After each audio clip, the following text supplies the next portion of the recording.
जय सिया राम।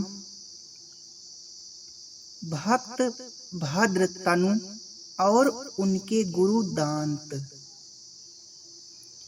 अरे मूर्ख प्राणी, यह जीवन तो जल के बुलबुले के समान एक क्षण में नष्ट हो जाने वाला है, फिर तू क्यों इसे शाश्वत अविनाशी मानकर सदा पाप ही करता है।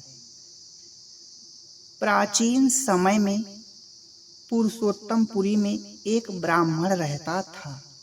उसका नाम था भद्रतनु।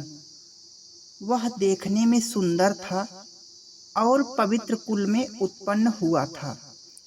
माता पिता उसे बचपन में ही अनाथ करके परलोक चले गए। कोई संरक्षक न होने से भद्रतनु युवावस्था में कुसंग में पड़ गया।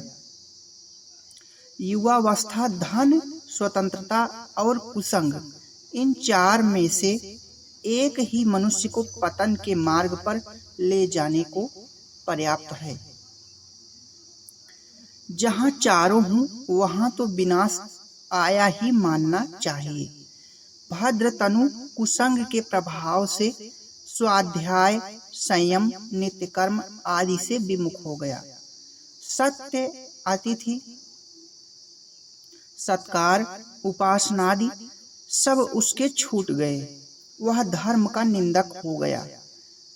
सदा परधन तथा पर स्त्री को पाने की घात में रहने लगा। भोगासक्त और काम क्रोध परायण हो गया। जुआ, चोरी, मदिरापान प्रभृति दोष उसमें आ गए। नगर के पास ही सुमध्या नामक एक सुंदरी वेश्या रहती थी। बुरे संग में पड़कर उसका पतन हो गया था और परिस्थितिवश उसको वेश्या बनना पड़ा था, किंतु इस वृत्ति से उसे बहुत घृणा थी। वह अपनी दशा पर सदा दुखी रहती, पछताती, पर उससे छूटने का मार्ग नहीं था। मनुष्य का एक बार पतन हो जाने पर फिर संभलना बहुत कठिन होता है। भीड़ में जो गिर पड़ता है उसका कुचल जाना ही सहज संभाव्य है। वह कदाचित ही उठ पाता है। कुछ ऐसी ही दशा होने पर भी सुमध्या ने साहस नहीं छोड़ा। उसके हृदय में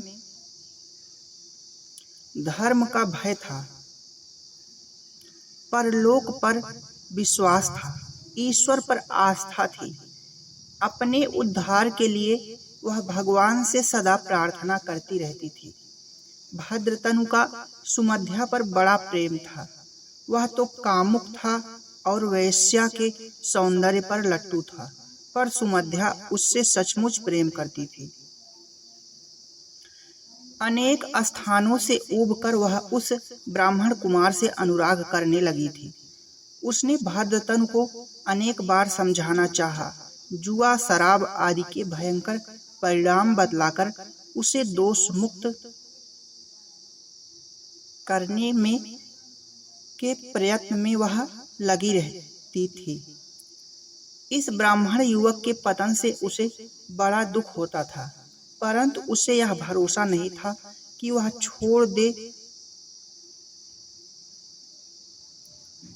तो भद्रतनु सुधर जाएगा तथा और कहीं न जाएगा। फिर वेश्या के पेट का भी सवाल था, अतः भद्रतनु को वह इस कुमार्ग से रोक नहीं पाती थी, मन मार कर रह जाती थी। एक दिन भद्रतनु के पिता का श्राद्ध दिवस आया। श्रद्धा न होने पर भी लोक निंदा के भय से उसने श्राद्ध कर्म किया, किंतु उसका चित्त सुमध्या में लगा रहा। श्राद्ध कार्य से छुटकारा पाकर वह वेश्या के यहाँ पहुँच गया।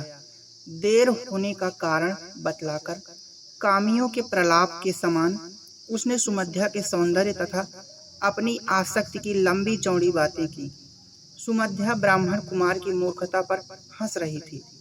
उसे भद्रतनु पर क्रोध आया। उसने कहा, अरे ब्राह्मण, धिक्कार है तुझे। तेरे जैसे पुत्र के होने से अच्छा था कि तेरे पिता पुत्रहीन ही रहते। आज तेरे पिता का श्राद्ध दिन है और तू निर्लज्ज होकर एक वेश्या के यहाँ आया है। तूने शास्त्र पढ़े हैं, तू जानता है कि जो मनुष्य श्राद्ध के दिन स्त्री सहवास करता है, परलोक में उसके पितर तथा वह भी वीर्य भक्षण करते हैं। मेरे इस शरीर में हड्डी मांस रक्त मज्जा मेद मल मूत्र थूक आदि के अतिरिक्त और क्या है? तू क्यों इस नरक कुंड में कूदने आया है? ऐसे घृणित शरीर में तूने क्यों सौंदर्य मान लिया है? क्या मनुष्य शरीर तुझे पाप कमाने के लिए ही मिला है? मैं तो वेश्या हूँ, अधम हूँ। मुझ में आसक्त होकर तो तेरी अधोगति ही होनी है। यही आसक्ति यदि तेरी भगवान में होती तो पता नहीं अब तक तू कितनी ऊंची स्थिति को पा लेता। जीवन का क्या ठिकाना है? मृत्यु तो सिर पर ही खड़ी है। कच्चे घड़े के समान काल कभी भी जीवन को नष्ट कर देगा। तू ऐसे अल्प जीवन में क्यों पाप में लगा है? विचार कर, मन को मुझसे हटाकर भगवान में लगा। भगवान बड़े दयालु हैं, वे तुझे अवश्य अपना लेंगे। सुमध्या के वचनों का भद्रतनु पर बहुत प्रभाव पड़ा। सोचने लगा, वह सचमुच मैं कितना मूर्ख हूँ। एक वेश्या में जितना ज्ञान है उतना भी मुझ दुरात्मा में नहीं है। ब्राह्मण कुल में जन्म लेकर भी मैं पाप करने में ही लगा रहा। जब मृत्यु निश्चित है, जब मृत्यु के पश्चात पाप का दंड भोगने के लिए यमराज के पास जाना भी निश्चित ही है, तब क्यों मैं और पाप करूं? मैंने तो जप तप अध्ययन पूजन हवन तर्पण आदि कोई सत्कर्म नहीं किए। मुझसे भगवान की उपासना भी नहीं हुई। अब मेरी क्या गति होगी? कैसे मेरा पापों से छुटकारा होगा? इस प्रकार पश्चाताप करता वह सुमध्या को पूज्य भाव से प्रणाम करके लौट आया। सुमध्या ने भी उसी समय से वेश्या वृत्ति छोड़ दी और वह भगवान के भजन में लग गई। भद्रतनु पश्चाताप करता हुआ मार्कंडेय मुनि के समीप गया। वह उनके चरणों पर गिर पड़ा और फूट फूट कर रोने लगा। मार्कंडेय जी ने भद्रतनु की बात सुनकर उससे बड़े स्नेह से कहा, तुम पाप करने वाले होकर भी पुण्यात्मा जान पड़ते हो। अपने पापों के लिए पश्चाताप, पाप से घृणा और फिर पाप ना करने का निश्चय बड़े पुण्य बल से ही होता है। संसार के अधिकांश लोग तो पाप को पाप मानते ही नहीं, वे बड़े उत्साह से उसी में लगे रहते हैं। तुम्हारी बुद्धि पाप से अलग हुई, यह तुम पर भगवान की कृपा है। जो पहले पापी रहा हो पर पाप प्रवृत्ति छोड़कर भगवान के भजन का निश्चय कर ले तो वह भगवान का प्रिय पात्र है। भगवान ही उसे पाप से दूर होने की सद्बुद्धि देते हैं। तुमने अनेक जन्मों में भगवान की पूजा की है, अतः तुम्हारा कल्याण शीघ्र होगा। मैं इस समय एक अनुष्ठान में लगा हूँ, अतः तुम दांत मुनि के पास जाओ, वह सर्वज्ञ महात्मा तुम्हें उपदेश करेंगे। भद्रतनु वहां से दांत मुनि के आश्रम पर गया। वहां उसने मुनि के चरणों में मस्तक रखकर प्रार्थना की, महात्मन, मैं जाति से ब्राह्मण होने पर भी महापापी हूँ। मैंने सदा पाप ही किए हैं। आप सर्वज्ञ हैं, दयालु हैं, कृपया मुझ पापी के लिए संसार बंधन से छूटने का उपदेश कीजिए। दांत मुनि ने कृपापूर्ण स्वर में कहा, भाई, भगवान की कृपा से ही तुम्हारी बुद्धि ऐसी हुई है। मैं तुम्हें वे उपाय बतला रहा हूँ जिनसे मनुष्य सहज ही भव बंधन से छूट जाता है। मुनि ने भद्रतनु को पाखंड का त्याग, काम, क्रोध, लोभ, मोह, मद, मत्सर, असत्य और हिंसा का त्याग, ये दो निषेध रूप तथा दया, शांति, दम का सेवन करने के लिए भगवान की पूजा सेवन करते हुए भगवान की पूजा, भगवान नामों का जप तथा अहोरात्र व्रत पंच महायज्ञ और भगवत गुणानुवाद श्रवण ये 4 विधि रूप उपदेश किए। भद्रतनु ने इन साधनों को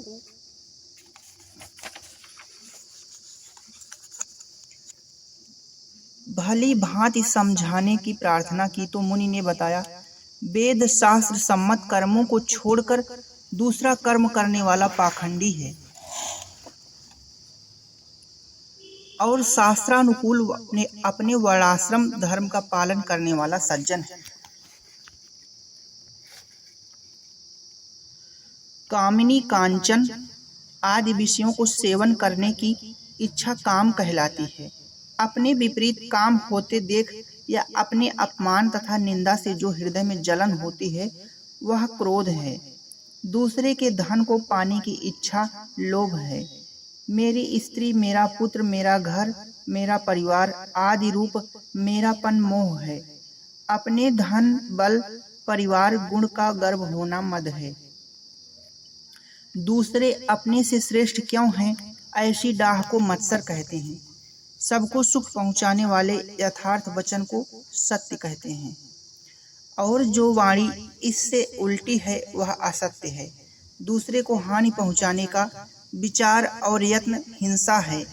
इन सब का त्याग करना चाहिए। दूसरे के कष्ट को दूर करने की इच्छा दया है। जो कुछ प्राप्त हो उस थोड़े में ही तृप्ति मान लेना शांति है। बुरे कार्यों से चित्त को हटाना दम है। सुख दुख शत्रु मित्र सब में एक सा भाव रखना समदृष्टि है। भगवान पर विश्वास करके गंध पुष्प धूप दीप आदि से श्रद्धा के साथ भगवान के श्री विग्रह की पूजा करना आराधना है। दोपहर और मध्य रात्रि में भोजन ना करना पूरे 24 घंटे का उपवास अहोरात्र व्रत है तथा भगवान के साथ आत्मा के एकत्व का बराबर स्मरण रखना विष्णु स्मरण है। ब्रह्म यज्ञ, नर यज्ञ, देव यज्ञ, पितृयज्ञ और भूत यज्ञ ये 5 महायज्ञ हैं। ओम नमो भगवते वासुदेवाय यही 12 मंत्र जप करने में सर्वोत्तम है। दांत मुनि ने यह साधन बताए और भद्रतनु एकांत में जाकर मन लगाकर श्रद्धा पूर्वक उनका आचरण करता हुआ भजन करने लगा। भगवान ने कहा ही है कि जो महापापी भी मेरा अनन्य भाव से भजन करता है वह सब पापों से छूटकर साधु हो जाता है। भगवान की अनन्य भक्ति से भद्रतनु का हृदय शुद्ध हो गया। अतः उस पर कृपा करने के लिए उसके सम्मुख दयामय प्रभु प्रकट हो गए। भगवान का दर्शन करके भद्रतनु को बड़ा आनंद हुआ। वह गदगद स्वर से स्तुति करने लगा। भगवान की महिमा का वर्णन करते हुए उसने भगवत भक्तों के भाव का बड़ा सुंदर वर्णन किया।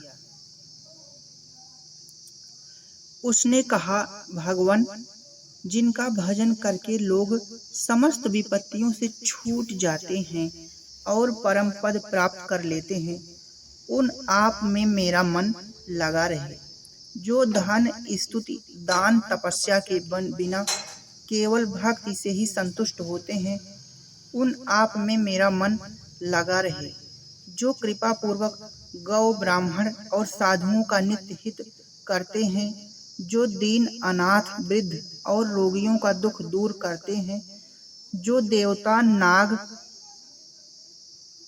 मनुष्य राक्षस और कीट पतंग में भी समान भाव से विराजमान हैं, जो पंडित मूर्ख धनी दरिद्र सब में समदृष्टि हैं, जिनके तनिक लीला पूर्वक रोष दिखलाने पर पर्वत भी तृण के समान हो जाता है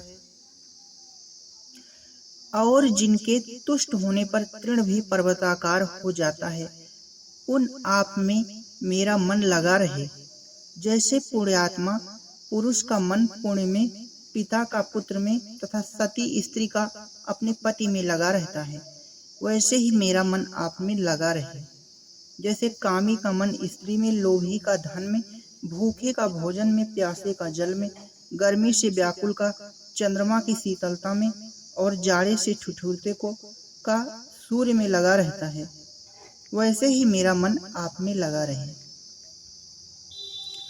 उसके पश्चात भद्रतनु को अपने पापों का ध्यान आया।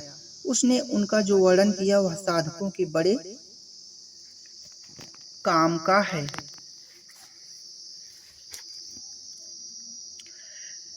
उनसे सबको बचना चाहिए। उसने कहा, प्रभु, मैंने बुद्धिमान होकर परस्त्री संग किया, मोहवश अवध्य का वध किया, अज्ञान में पड़कर विश्वासघात किया, अखाद्य खाया और न पीने योग्य सूरापान किया, लोभवश दूसरे का धन हरण किया, भ्रूण हत्या, व्यभिचार, पर निंदा, हिंसा आदि पाप किए, शरणागत का अहित किया, दूसरे की जीविका नष्ट की, दूसरों को लज्जित करके नीचा दिखाया, अयोग्य से दान लिया, रास्ते, देवस्थान, गौशाला आदि में मल मूत्र त्याग किया, हरे वृक्ष काटे, स्नान और भोजन को जाते मनुष्यों को रोका, पिता माता के प्रति अभक्ति और अश्रद्धा की, घर आए अतिथि का सत्कार नहीं किया, जल पीने के लिए दौड़कर जाती हुई गायों को रोक दिया, प्रारंभ किए व्रत को बीच में ही छोड़ दिया, पति पत्नी में भेद डाला, भगवत कथा में विघ्न किए, मन लगाकर दूसरों की निंदा सुनी, जीविका चलाने वालों का तिरस्कार किया, दूसरों की पाप चर्चा सुनी, याचकों और ब्राह्मणों का अपमान किया। ऐसे ऐसे सहस्रों पाप मैंने किए, अनेक जन्मों में किए, परंतु आज वे सब दूर हो गए। आज मैं आपका दर्शन करके कृतार्थ हो गया। प्रभु दयामय, आपको नमस्कार। भगवान की कृपा अनुभव करके भद्रतनु विह्वल होकर उनके चरणों पर गिर पड़ा। भगवान ने उसे उठाकर हृदय से लगा लिया। भगवान का दर्शन करते ही भद्रतनु की मुक्ति की इच्छा दूर हो गई थी। वह तो भक्ति का भूखा हो उठा था।